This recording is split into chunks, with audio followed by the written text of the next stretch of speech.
Assalamualaikum warahmatullahi wabarakatuh. Selamat pagi teman-teman. Kembali lagi dengan saya Rismantra Besari di mata kuliah Financial Technology. Baik teman-teman, untuk mata kuliah Financial Technology pada hari ini kita akan membahas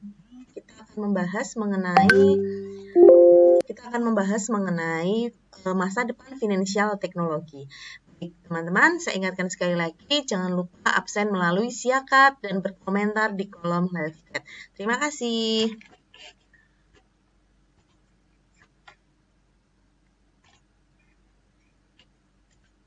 Baik, sudah nampak di layar ya. Ini adalah pertemuan ketujuh kita. Untuk pertemuan ketujuh kita berarti pertemuan terakhir. Terus besok kita sudah ujian tengah semester, setelah itu baru untuk pertemuan ke-9 setelah UTS ya. Jadi tidak ada minggu tenang karena kemarin kita ada libur 1 hari. Jadinya minggu depan kita sudah mulai ujian tengah semester. Nah, untuk materi ujian tengah semester berarti dari materi pertama sampai dengan materi yang terakhir hari ini, yaitu masa depan financial teknologi.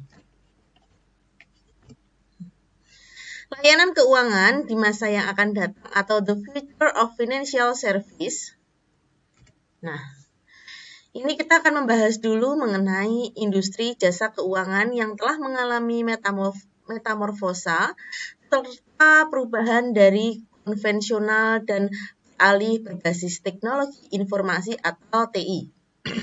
Nah, teknologi industri keuangan ini sudah berinovasi ya untuk memanfaatkan teknologi informasi ini untuk meningkatkan pelayanan kepada nasabah maupun operasional perusahaan. Jadi, dulu itu waktu teknologi informasinya masih terbatas, jasa maupun lembaga pelayanan keuangan itu sangat-sangat terbatas dan minim sekali untuk melakukan inovasi-inovasi di bidang teknologi. Namun, seiring berjalannya waktu, sekarang sudah ada perkembangan teknologi informasi berubah. Jadi yang dulunya konven, sekarang sudah berubah menjadi berbasis TI atau teknologi informasi. Nah, layanan semakin cepat, lebih efektif, yang akan memberikan dampak menurunkan biaya operasional. Lalu mendukung peralihan tersebut dibutuhkan strategi yang jelas serta keterlibatan semua pihak untuk memfasilitasi terwujudnya financial teknologi. Nah, karena adanya tadi ya beralih dari konven ke yang berbasis teknologi informasi.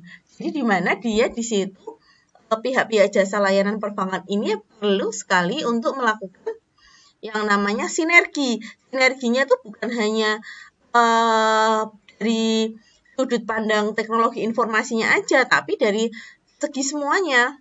Dari SDM-nya juga harus menguasai berbasis teknologi informasi, dari sistemnya memang harus diperkuat. Nah, itu memang benar-benar harus disinergikan satu dengan yang lain. Nah, di sini harus ada dukungan dari yang namanya segenap pihak, baik yang ada di internal perusahaan sendiri maupun yang ada di eksternal perusahaan.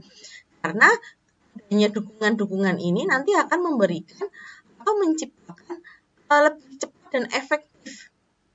Nah, di dalam melakukan transaksi. Nah, di sini tadi ada menekankan biaya operasional. Kenapa di sini saya bilang menekankan biaya operasional?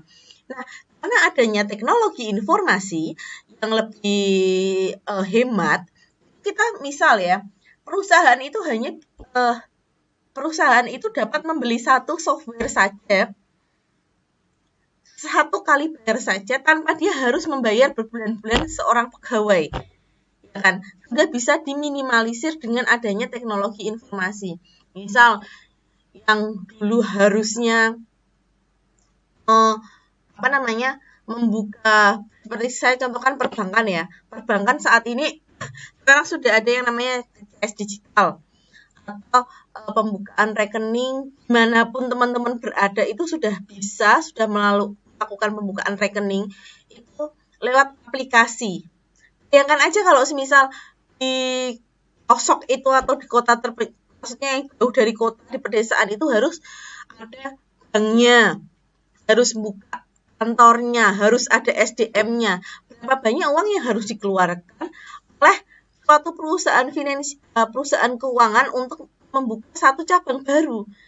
Nah, ini kalau dia misal hanya memberi suatu aplikasi produk dan dia memberikan pengajaran atau literasi kepada SDM-nya, hanya dengan satu kali dia membeli, dia bisa digunakan untuk lifetime sepanjang masa.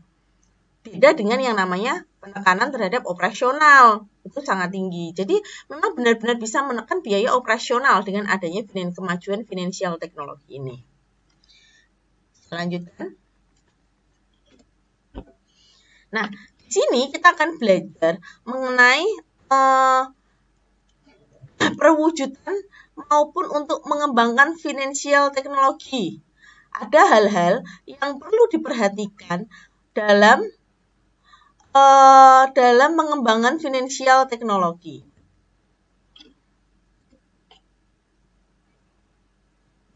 Nih, dapatkan data dengan benar. Di sini maksudnya adalah dapatkan data dengan benar.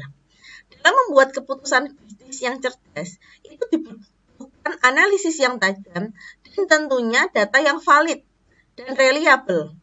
Nah, di sektor bisnis keuangan, layanan serta operasional yang efektif, efisien, dan berorientasi kepada pelanggan menjadi tumpuan utama terwujudnya financial teknologi. Jadi tadi ya, operasional yang efektif, efisien, dan berorientasi ke pelanggan. Jadi benar-benar membuat pelanggan itu atau customer itu merasa nyaman bahwa aplikasi ini memang benar-benar aplikasi yang berguna, cepat, efektif, dan efisien. Ya. Nah, bisnis digital membutuhkan daya data yang besar dan tepat sesuai dengan kebutuhan untuk diproses guna menghasilkan output yang dibutuhkan. Nah, dibutuhkan ini maksudnya adalah dibutuhkan permodalan dan peramalan yang tepat untuk memungkinkan perusahaan finansial teknologi ini dapat menggunakan data yang dimiliki. Ya. Aktivitas ini dilakukan untuk mengidentifikasi dan mengantisipasi guna memberikan rasa aman kepada nasabah. Jadi, adanya data dengan benar, data yang valid, reliable. Nah, ini adalah data yang memang benar-benar harus dibutuhkan saat menggunakan financial teknologi. Nah, ini tadi juga dijelaskan bahwa di sektor keuangan, layanan serta operasional yang efektif, efisien, dan berorientasi pada pelanggan menjadi tumpuan utama terwujudnya financial teknologi. Jadi kan tadi ada kata kuncinya ya, efektif, efisien, berorientasi ke pelanggan. Berarti vintage itu tujuannya ya tiga itu, efektif, efisien, orientasinya ke pelanggan. Itu benar-benar memberikan kemudahan kepada pelanggan ya. Lalu, bisnis digital membutuhkan data. Bisnis digital membutuhkan data output yang dibutuhkan. Nah, dibutuhkan pemodelan dan peramalan yang tepat untuk memungkinkan perusahaan fintech menggunakan data yang dimiliki. Aktivitas ini dilakukan untuk mengidentifikasi dan mengantisipasi guna memberikan rasa aman kepada nasabah. Jadi ketika kemarin lagi ya, ketika nasabah itu memberikan datanya kepada perusahaan finansial teknologi, si perusahaan finansial teknologi itu harus benar-benar meyakinkan nasabahnya bahwa data yang kamu berikan kepada saya itu adalah data yang reliable, valid, dan data itu aman di kami. Kami tidak akan melakukan pembocoran data atau pembukaan data kepada pihak lain. Nah, itu benar-benar harus dipastikan oleh perusahaan keuangan ini yang menggunakan jasa fintech kepada nasabahnya. Karena itu penting ya, apalagi kembali lagi ya, yang sekarang banyak sekali perusahaan finansial teknologi yang legal yang bisa membocorkan datanya. Kalau kita aplikasi install, masukkan data pribadi kita, lalu datanya bisa tersebar karena tidak ada pengawasan dari OJK maupun dari Bank Indonesia. Ini ya, saya lanjutkan. Yang kedua yaitu menjaga pelanggan sebagai prioritas utama atau keep your customer as your main priority. Nah, di sini keberhasilan finansial teknologi tidak lepas dari keberadaan pelanggan yang akan menggunakan vintage sebagai interaksi keduanya. Nah, teknologi digital tidak akan memiliki arti bila mana teknologi tersebut tidak sesuai dengan kebutuhan pelanggannya. Nah, pelanggan sebagai user computing stratification akan memberikan dampak kepada vintage itu sendiri. Nah, vintage harus memberikan layanan personal kepada pelanggan dengan menggunakan kecerdasan buatan, user friendly, easy to use, user to interface, timely, konten, serta memberikan format dari vintage menjadi fokus bagi pelanggan. Sekali lagi ya, berarti di sini vintage itu menekankan bahwa pelanggan adalah prioritas utama, the first priority. Jadi dia memprioritaskan the customer, the first priority, pelanggan prioritas utama ya. Di sini sudah dijelaskan. Nih, adanya user friendly, easy to use, user for interface, timely, terus konten format intinya berfokus pada pelanggan. Nah, itu sudah termasuk dari ini menjaga pelanggan sebagai prioritas utama. Benar-benar harus dijaga sama si perusahaan vintage-nya. Terus yang ketiga yaitu adanya kecerdasan buatan atau artificial intelligence dan pembelajaran mesin atau embrace artificial intelligence and machine learning disruption. Nah, artificial intelligence dan pembelajaran mesin dapat membantu pelanggan untuk mengelola keuangan mereka secara pribadi, mereka secara individu dengan lebih baik. Dan aplikasi tersebut dapat memberikan jawaban yang tepat tentang keuangan sendiri. Mesin ini juga dapat membantu memberikan data historis keuangan pelanggan maupun membantu memberikan rencana anggaran keuangan ke depannya.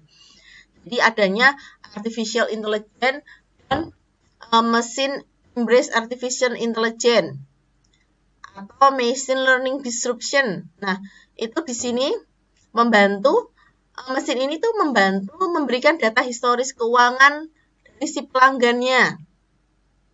Nah, di sini juga selain ini itu mesin juga cocok untuk dapat membantu memilah-milah peluang investasi untuk mencocokkan dengan profil pelanggan, termasuk resikonya, tujuan jangka panjangnya bagaimana, lalu kemampuan mesin untuk memberikan prediksi keuangan, berarti dapat membuat prediksi yang akurat tentang pasar.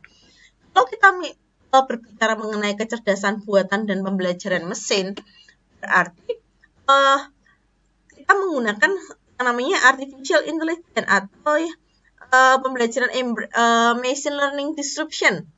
Nah, itu kan menggunakan alat semua ya teman-teman ya. Di sini itu di mana artificial intelligence ini dapat membantu memberikan data historis keuangan pelanggan maupun membantu merencanakan anggaran keuangan pribadinya. Jadi dari mesin tadi, machine learning disruption tadi, itu bisa tuh recordnya kita, mana transaksinya kita seperti apa, lalu bisa membaca histori keuangannya kita seperti apa, keluar masuknya. Lalu di sini juga dapat membantu untuk memilah-milah peluang investasi yang cocok dengan profil pelanggan.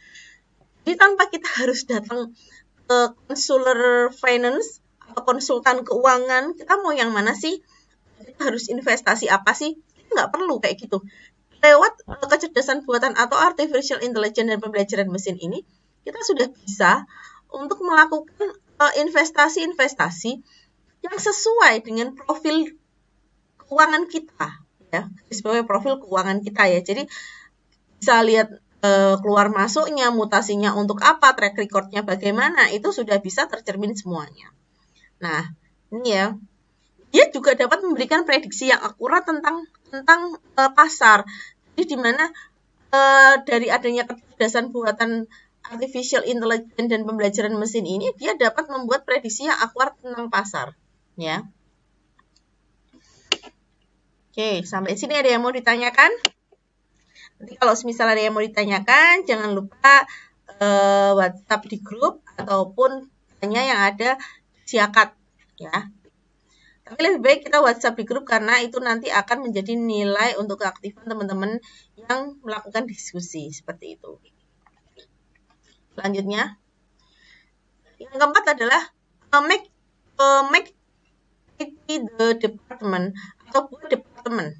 Nah, di sini Departemen Teknologi Informasi akan menjadi pihak yang sangat bertanggung jawab ya dalam pengelolaan finansial teknologi, di mana keberadaan Departemen TI ini akan memberikan kemudahan dan eksekutif untuk lebih fokus dalam mengelola finansial teknologi. Nah, ini kebutuhan perangkat keras, perangkat lunak, integrasi data, serta teknologi menyimpan data yang lebih fokus dikelola oleh Departemen Teknologi Informasi. Nah, ini ya teman-teman ya. Jadi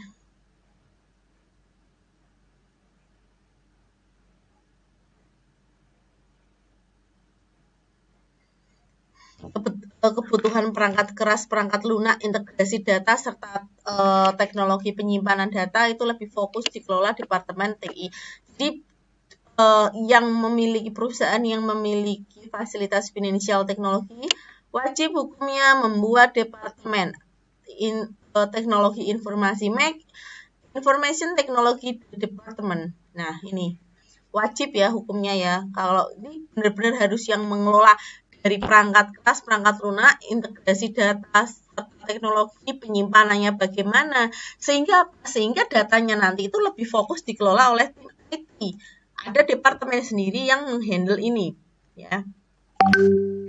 Lalu selanjutnya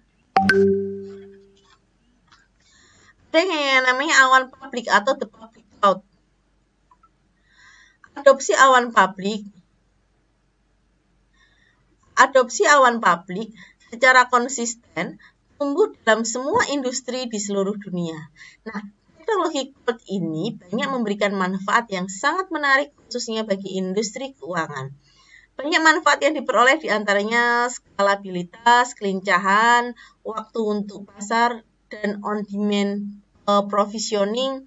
Lalu keuangan adalah bisnis, di mana di sini adalah keuangan adalah bisnis dengan resiko tinggi. Ya.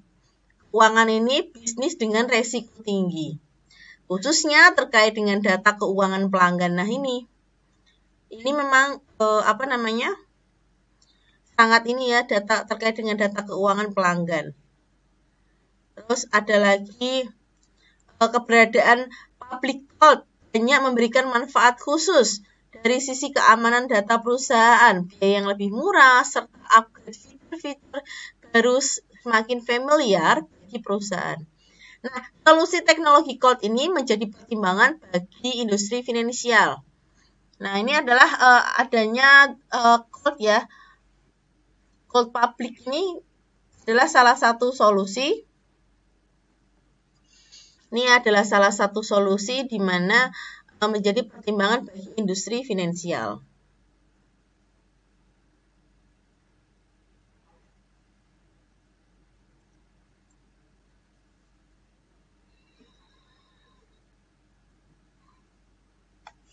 Nih, saya lanjutkan. Nah, tadi berarti kita sudah mempelajari sampai dengan 5 hal-hal penting yang perlu dipertimbangkan dalam pengembangan finansial teknologi. 1. Dapatkan data dengan benar. 2. Menjaga pelanggan sebagai prioritas utama. Yang ketiga adalah kecerdasan buatan dan pembelajaran mesin. 4. Buatlah departemen khusus ya untuk teknologi informasinya. Lalu ada the public cloud. Jadi ada yang namanya solusi teknologi cloud. Itu sebagai pertimbangan bagi industri finansial teknologi. Lalu selanjutnya kita akan membahas mengenai tren dari teknologi.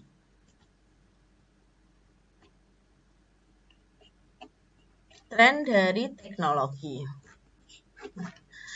Teknologi telah merubah industri jasa keuangan menjadi permanen.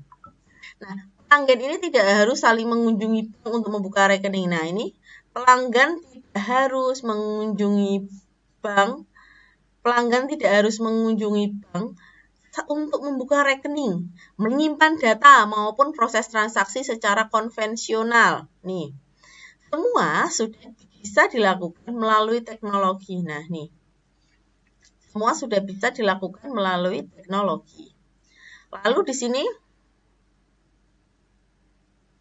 Financial teknologi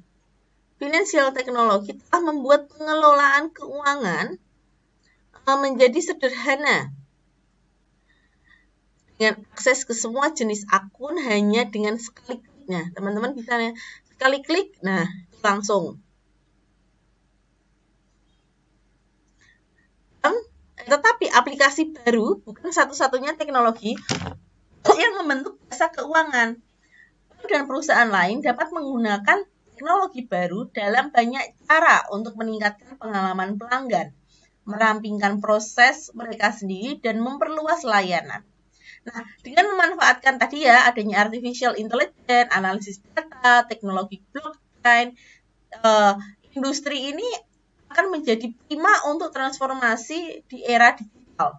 Dan tren teknologi untuk tahun 2020 ke atas. Jadi ini tahun 2020 ke atas vintage ini sudah berkembang. Sampai sekarang pun vintage sudah gencar-gencarnya dan inovasi-inovasi yang dilakukan oleh perusahaan vintage itu sudah banyak.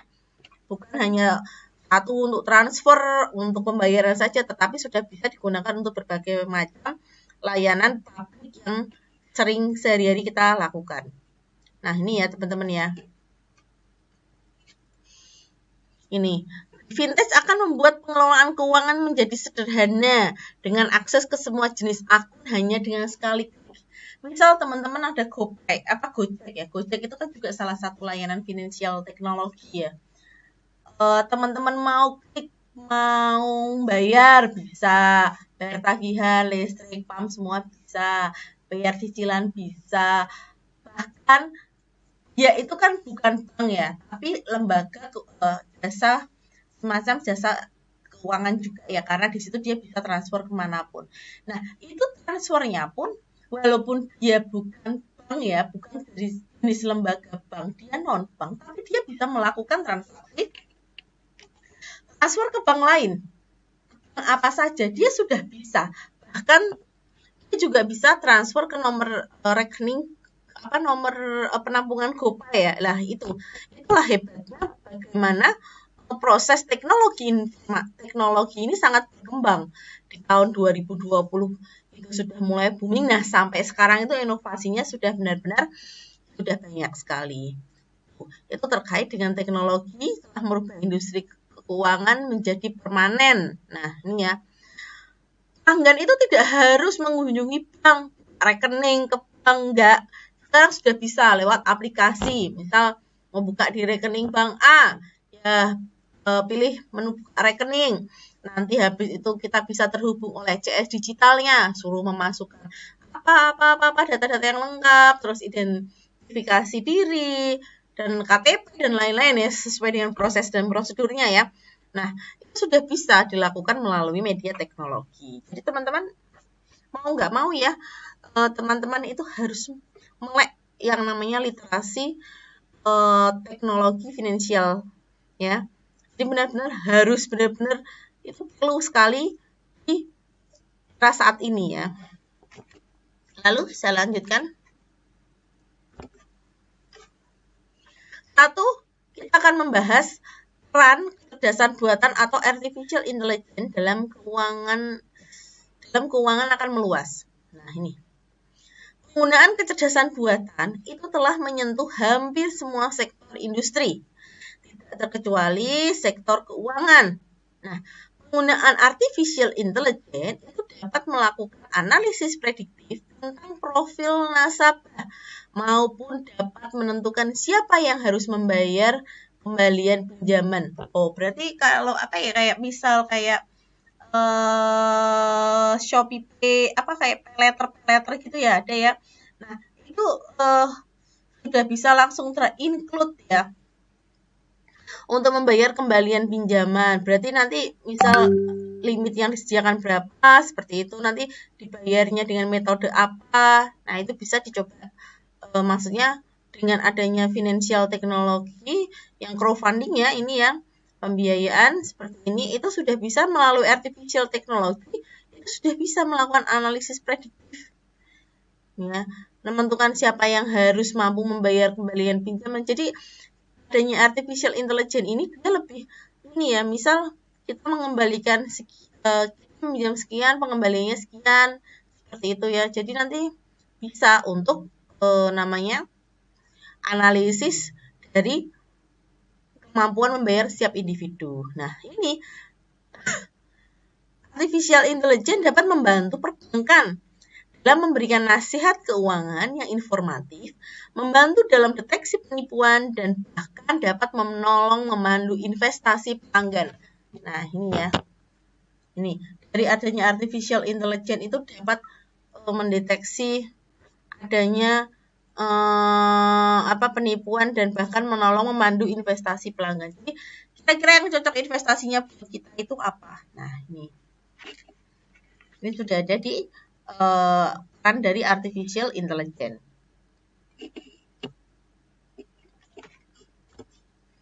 Lalu, perusahaan jasa keuangan akan menumbuhkan penggunaan data analis.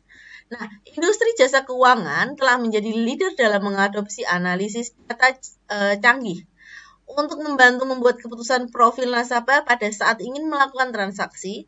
Informasi yang tersedia dapat membantu perusahaan jasa keuangan untuk melacak aktivitas bisnis maupun profil nasabah yang memungkinkan mendeteksi penyimpangan atau penipuan dan memperkecil terjadinya resiko. Nah, ketika ada artificial intelligence dapat mengetahui perilaku pelanggan, bank dapat menggunakannya untuk meningkatkan kehati-hatian dan menemukan lebih banyak cara untuk menggunakan informasi ini untuk menyesuaikan produk dan layanan kepada pelanggan. Nah, ini ya, teman-teman ya. Perusahaan jasa keuangan membutuhkan analis data. Nah, ini ya karena adanya vintage financial technology atau perusahaan keuangan yang semakin berkembang, maka muncul yang namanya analisis data. Nah, ini informasi ini tersedia membantu perusahaan dalam jasa keuangan melacak aktivitas bisnis si profilnya ini yang menginstal. Nah, ini ya, untuk menggunakan informasi ini untuk menyesuaikan produk dan layanan ke pelanggan. Jadi, analisis data ini kita dapat menyesuaikan yang mana sih investasi, mungkin ya di sini ya investasi yang cocok untuk si pelanggan ataupun pembiayaan yang cocok sesuai dengan profil si pelanggan. Nah, melalui data analis ini dapat diketahui ya. Nih, lanjut. Nah, blockchain di sini merupakan sebuah buku besar terdistribusi atau terbuka yang dapat mencatat transaksi antara pihak secara efisien dengan cara diverifikasi dan permanen. Nah, cryptocurrency adalah sebuah mata uang digital atau virtual yang dirancang sebagai alat tukar. Cryptocurrency adalah alat mata uang digital atau virtual yang dirancang sebagai alat tukar. Nah, di cryptocurrency ini kita menggunakan sistem kriptografi untuk mengamankan, memverifikasi setiap transaksi, serta untuk mengontrol pembuatan unit-unit atau token dari suatu cryptocurrency tertentu. Nih, cryptocurrency bergantung erat pada sistem blockchain, di mana proses transaksinya semua tercatat menggunakan sistem blockchain. Nah, fungsi dari blockchain ini apa? Fungsinya adalah untuk mengatur dan menjaga setiap penambahan data yang tersimpan pada tiap blok. Ya, blok yang menyimpan data tersebut akan berhubungan satu sama lain, membentuk jaringan terdesentralisasi atau jaringan peer-to-peer atau P2P. Nah, dalam blockchain ini, data yang disimpan dan dicatat tidak dapat dipalsukan atau disunting. Nah, jaringan P2P adalah jaringan kesepakatan di mana sistem ini mampu menghadirkan suatu sistem pembayaran atau transaksi yang baru. Ini adanya sistem blockchain tadi ya. sistem blockchain menjadi solusi keamanan kunci. Nah, ini penting ya. Lalu yang keempat adalah transformasi perbankan menjalani transformasi digital. Nah, di sini transformasi digital lebih dari sekedar menyediakan layanan online dan mobile banking. Industri finansial perbankan perlu berinovasi dalam menggabungkan teknologi digital dengan interaksi nasabah. Dalam hal ini, temuan-temuan teknologi baru tersebut haruslah mempermudah dan memberikan kenyamanan bagi penggunaan dalam mengakses layanan perbankan. Salah satunya adalah perbankan digital yang menggambarkan proses virtual penunjang seluruh layanan. Nah, ini ya, proses virtual digital itu menunjang semua layanan perbankan, baik dari operasionalnya, keluhannya, keuangannya, semuanya itu bisa ditunjang dengan transformasi digital. Nah, ini banyak yang sudah memulai mengembangkan fitur-fitur perbankan digital mereka. Hanya penyedia aplikasi dan website untuk bertransaksi saja, digitalisasi juga dilakukan pada kantor cabang. Misalnya, kini beberapa bank sudah memiliki aplikasi dan referensi nomor antrian. Lalu untuk cetak dan ganti buku tabungan sudah bisa dilakukan lewat mesin, ya. Jadi nggak perlu nih capek-capek antri ke CS, Mbak, saya mau nyetak buku tabungan. Cuma nyetak buku tabungan antrinya lama, 2 jam. Nah, kita sekarang sudah ada nih transformasi digital lewat mesin pencetak buku tabungan. Lalu bahkan untuk membuka rekening pun dilakukan secara self-service oleh nasabah tanpa harus datang ke cabang. Nah, sama ya tadi seperti yang saya jelaskan, kamu nggak perlu nih ngantri-ngantri ke bank 2 jam, 3 jam nungguin Mbak CS-nya buka rekening satu-satu dan lain-lain. Sudah bisa dilakukan melalui self-service oleh nasabah. Nah, itu adalah termasuk dari perbankan yang menjalani transformasi digital. Teller juga sekarang, teller dulu menghitung secara manual. Sekarang ini ada yang namanya kalau teman-teman ke salah satu bank swasta ya, contohkan aja lah salah satu bank swasta, itu ada teller yang benar-benar teller SDM manusia. Ada teller yang dia menggunakan mesin. Jadi mesin tunai namanya. Tapi di layanan di banking hall ada, di teller juga ada, Nah, ini untuk apa transformasi digital ini? Mungkin salah satunya mengurangi antrian. Terus biasanya kalau antri di bank itu kan lama ya menghitung dan lain, mengurangi antrian, lebih praktis, lebih efisien. Nah, tadi kembali lagi the first customer is the first priority. Berarti apa? Berarti pelanggan itu prioritas pertamanya dari jasa transformasi finansial teknologi dan digitalisasi ini. Oke.